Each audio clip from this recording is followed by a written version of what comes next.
మనము రాష్ట్రంలో జరుగుతున్న 3 రోజుల నుంచి కూడా కడపలో జరిగిన మహానాడుని చూసినాం.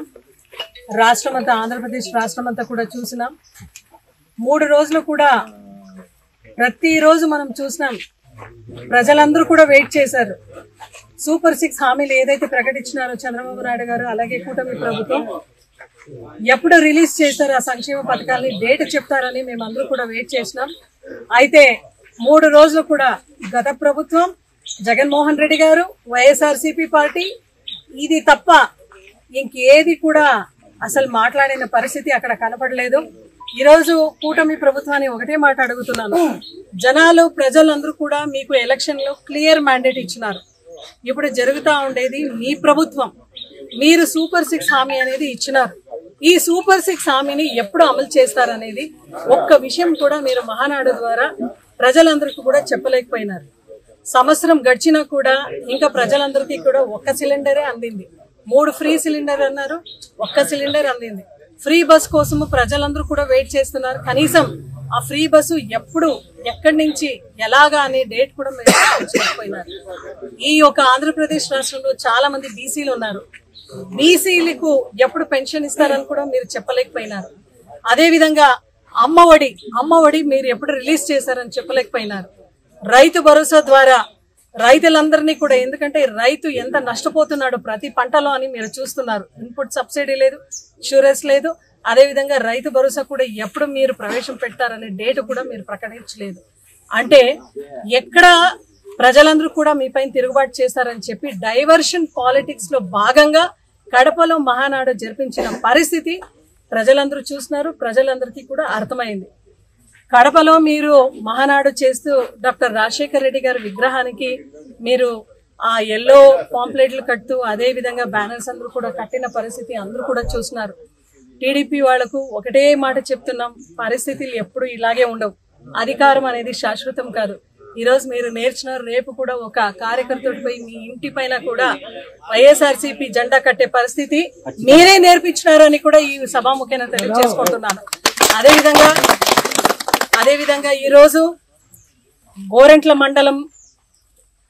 మండలంలో పూర్తి మనకు ఇక్కడున్న ఎంపీటీసీల బలం పూర్తి 22 మంది మన వైపే ఉన్నారు. ఫండ్స్ ఉన్నాయి, జనరల్ ఫండ్స్ ఉన్నాయి. ఇక్కడ ఉన్న ఎంపీడీఓ గారు మన ఎంపీటీసీలకు మన ఎంపీపీలందరికీ కూడా చెప్తూ 40% అనే ఒక ఫండ్స్ ఏదైతే ఉందో మేము మీకు ఇవ్వలేకపోతున్నాం. పూర్తి 22 మంది మన వైపే ఉన్నారు. ఫండ్స్ ఉన్నాయి, జనరల్ ఫండ్స్ ఉన్నాయి. ఇక్కడ ఉన్న ఎంపీడీఓ గారు మన ఎంపీటీసీలకు మన ఎంపీపీలందరికీ కూడా చెప్తూ 40% అనే ఒక ఫండ్స్ ఏదైతే ఉందో మేము మీకు ఇవ్వలేకపోతున్నాం. మంత్రి సవితమ్మ మాకు హుకుం జారీ చేసింది. దీన్ని తీసుకొని పోయి మేము టీడీపీ వాళ్ళకి ఇస్తామనే ఒక ధోరణితో ఈ రోజు ఎంపీడీఓ గారు మాట్లాడుతున్నారు. ఇది ఎంత మాత్రం కరెక్ట్ అని ఈ జిల్లా కలెక్టర్ గారికి, అదే విధంగా ఇక్కడున్న కమిషనర్ కూడా మేము ఈ రోజు అడుగుతున్నాం. ఎందుకంటే ఖచ్చితంగా మీరు ఇక్కడ జోక్యం చేసుకోనాల. మన ఫండ్స్ పూర్తిగా మనకి డెమోక్రాటిక్ వేలో గెలిచిన ప్రతి ఒక్క ఎంపీటీసీ కూడా తన ఫండ్స్ తీసుకుని తన ఊర్లో అభివృద్ధి చేసేది అది మా హక్కు. ఆ హక్కుని హరించి ఈ రోజు మేము మీకు ఫండ్స్ అని చెప్పడం ఎంత మాత్రం సమంజసం అని అడుగుతున్నాం. ఎంపీడీఓ ఆఫీస్ లో కూడా ఎంపీడీఓతో చర్చించిన విషయం కూడా మీరందరూ కూడా చూసినారు. అయితే కూడా సానుకూలంగా స్పందించాలి అని ఈ రోజు కోరుకుంటున్నాం. అదే విధంగా జగన్మోహన్ రెడ్డి గారు ముఖ్యమంత్రిగా ఉన్నప్పుడు ఇచ్చిన హానోరేరియం ఎంపీటీసీకు ఇంతవరకు ఇవ్వలేదు. ఇది ఎవ్వరు కూడా ఆపే పరిస్థితిలో ఉండకూడదు. ఈ రోజు గెలిచిన వాళ్ళందరూ కూడా ప్రజాప్రతినిధులందరూ కూడా రిప్రజెంటేటివ్స్ వైఎస్ఆర్సీపీ వాళ్ళు ఉన్నారని చెప్పి పట్టించుకునే నాథుడే అసలు ఈ ఆంధ్రప్రదేశ్ రాష్ట్రంలో కరువైనారని చూస్తున్నాం. మంత్రి సవితమ్మకు ఒకే మాట చెప్తున్నాం, నువ్వు మహానాడులో పోయి చెల్లికి అదేవిధంగా తల్లికి న్యాయం చేయలేదు జగన్మోహన్ రెడ్డి గారిని అనే ఒక హక్కు నీకు అసలే లేదు.